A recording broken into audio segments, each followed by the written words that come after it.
Hi viewers, welcome to our channel. Present మనతో పాటు రచయిత, గాయకులు, డైరెక్టర్ అయిన కనగాల జయకుమార్ గారు ఉన్నారు. ఎప్పటినుంచో కూడా అలనాటి సినిమాల గురించి, అలనాటి తారల గురించి, హీరోల గురించి, వీటన్నిటి గురించి మనకు అప్పటి విశేషాలన్నిటి కూడా చెప్తూ వస్తున్నారు కదా! మరి ఇవాళ కూడా మన స్టూడియోకి వచ్చేసారు. ఇవాళ ఏ అంశం మీద ఆయన మాట్లాడుతారో ఒకసారి మనం ఆయన్ని అడిగి తెలుసుకునే ప్రయత్నం చేద్దాం. నమస్కారం సార్. నమస్తే. ప్రేక్షకులకు కూడా నమస్కారం. ఎలా ఉన్నారు సార్? చాలా గ్యాప్ వచ్చింది. ఆ! బానే ఉన్నాను. హ్మ్. కొంచెం రూపంలో చిన్న మార్పు. ఓకే. మరి ఇవాళ అంతే. ఏ టాపిక్‌తో వచ్చేసారు? ఇవాళ హ్మ్.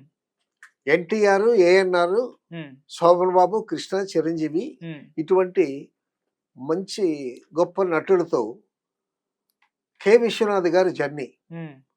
దర్శకుడు, దర్శక బ్రహ్మ హ్మ్. లేకపోతే కళా తపస్వి. ఆయనకున్న పేరు కళా తపస్వి. అవును.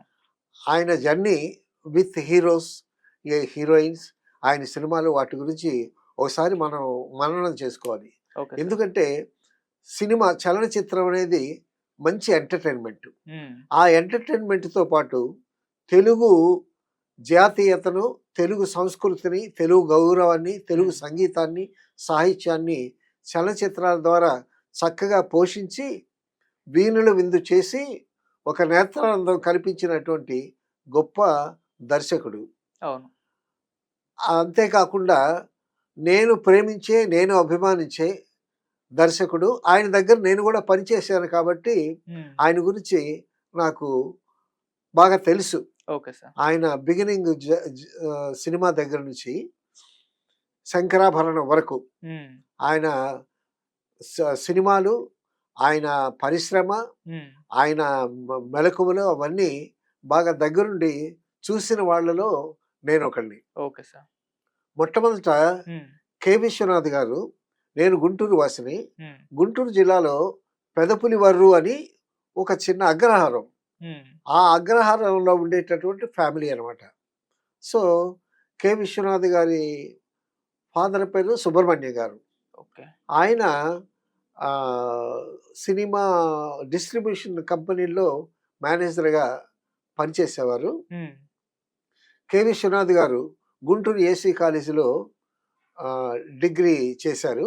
డిగ్రీ చేసి ఖాళీగా ఉండేటప్పుడు, అప్పుడు విశ్వనాథ్ గారిని వాళ్ళ ఫాదరు ఖాళీగా ఉండటం ఎందుకు, చదువు డిగ్రీ అయిపోయింది కదా! అప్పుడు డిగ్రీ చదవటం అంటే చాలా గొప్ప. అవును సార్.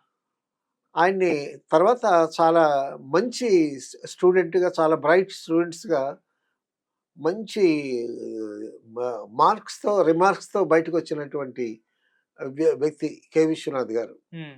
ఆయన బీఎస్సీ.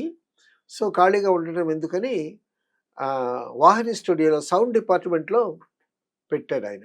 ఓకే. సో, ఆయన సౌండ్ రికార్డిస్ట్‌గా ఆయన కెరీర్ స్టార్ట్ చేశాడు. కొంత నేర్చుకున్న తర్వాత సౌండ్ ఏదైనా ముందు నేర్చుకోవాలి కదా! అప్రెంటిస్‌షిప్. నేర్చుకున్న తర్వాత సౌండ్ రికార్డిస్ట్ అయ్యాడాయన. సౌండ్ రికార్డిస్ట్ అంటే సౌండ్ రికార్డ్ చేయటం, తర్వాత టేక్స్, ఓకే టేక్స్ రాయటం. ఓకే. అక్కడ సౌండ్ బూమ్ అని ఒకటుండేది. నెత్తి మీద పెడతారు. ఇలాగ ఒక ఇది ఉంటుంది. హ్మ్. దానికి మైక్ ఉంటుందనమాట.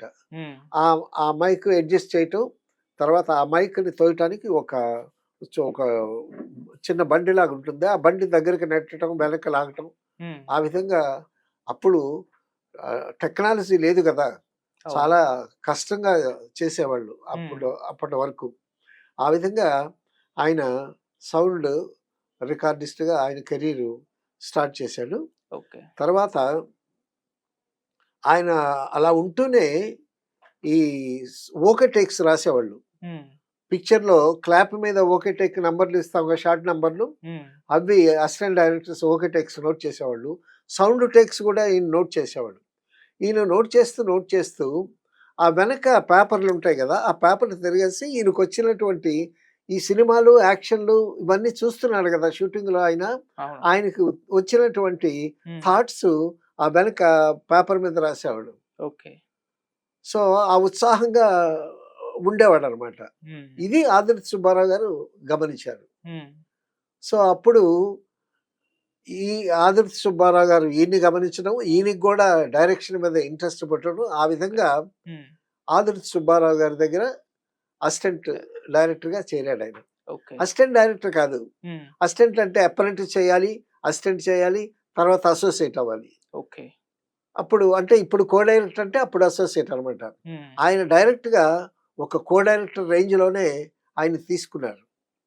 ఆదుర్తి సుబ్బారావు గారు. ఓకే. ఎందుకంటే మంచి చురుకైన వాడు, తెలివైన వాడు, హ్మ్. బాగా చదువుకున్నవాడని. హ్మ్. సో, ఆ విధంగా ఆయనతో జర్నీ చేస్తూ, ఆయనతో అద్భుతమైనటువంటి సినిమాలు చేస్తూ, ఆఖరికి అక్కినేని నాగేశ్వరరావు గారు, ఆదుర్తి సుబ్బారావు గారు ఎక్కువ అక్కినేని నాగేశ్వరరావు గారితోనే సినిమాలు చేశారు.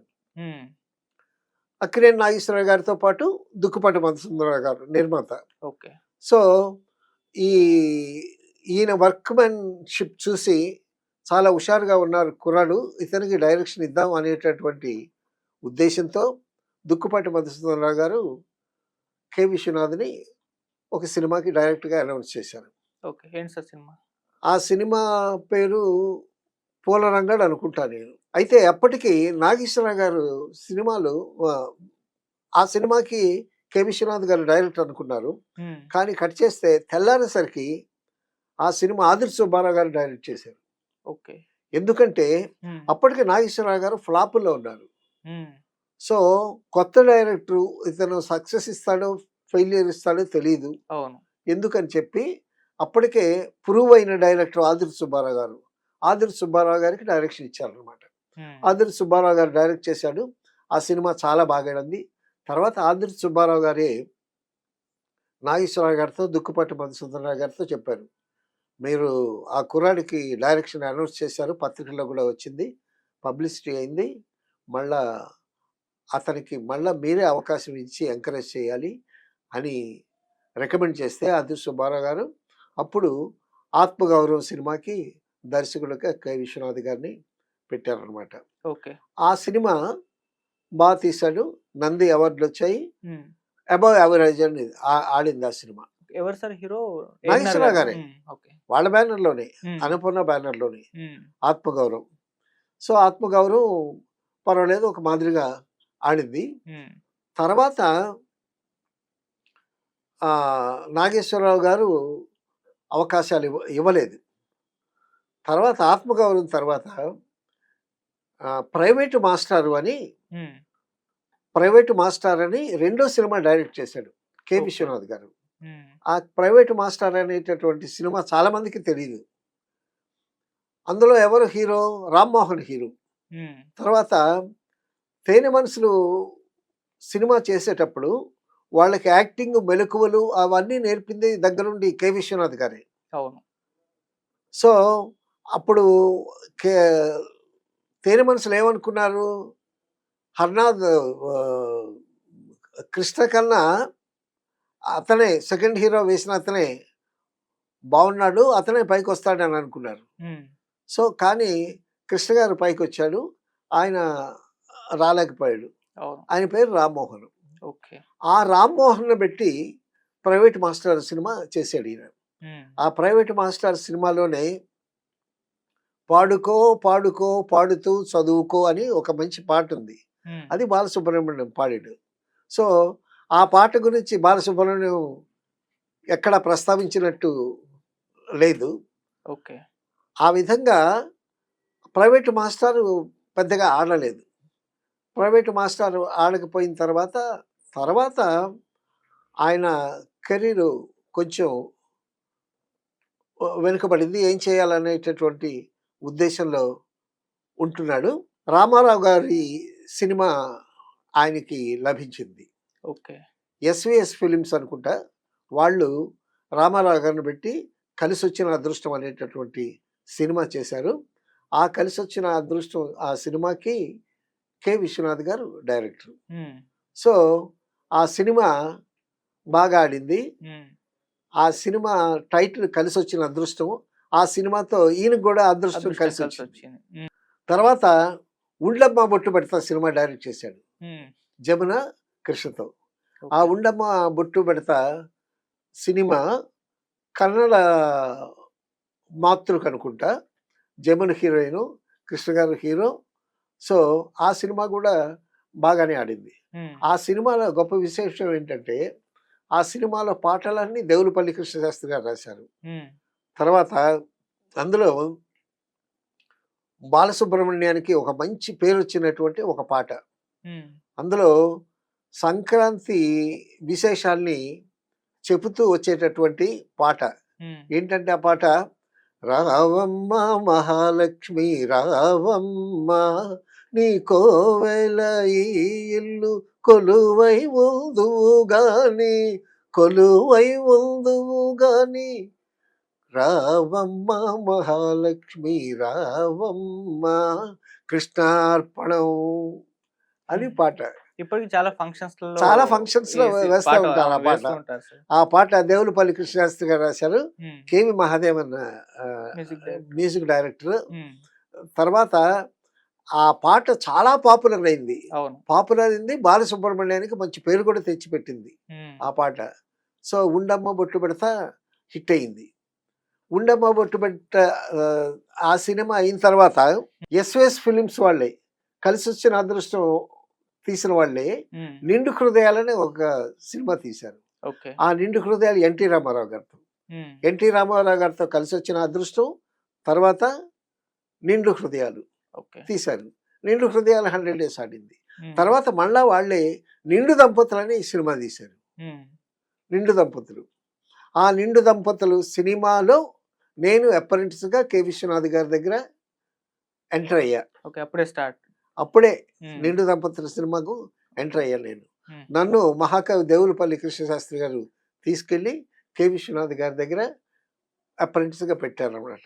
నైస్. అసలు ఫస్ట్ టైమ్ వీనస్ స్టూడియోలో హ్మ్. ఎన్టీ రామారావు గారు, సావిత్రి, చంద్రమోహన్, వాణిశ్రీ, కైకాల సత్యనారాయణ, రమాప్రభ, లక్ష్మి, నిండు దంపతులు అన్నట్టు నిండుగా ఆర్టిస్టులు ఫస్ట్ టైం నేను చూడటం వీనస్ స్టూడియోలో. హ్మ్. So, I was very much excited.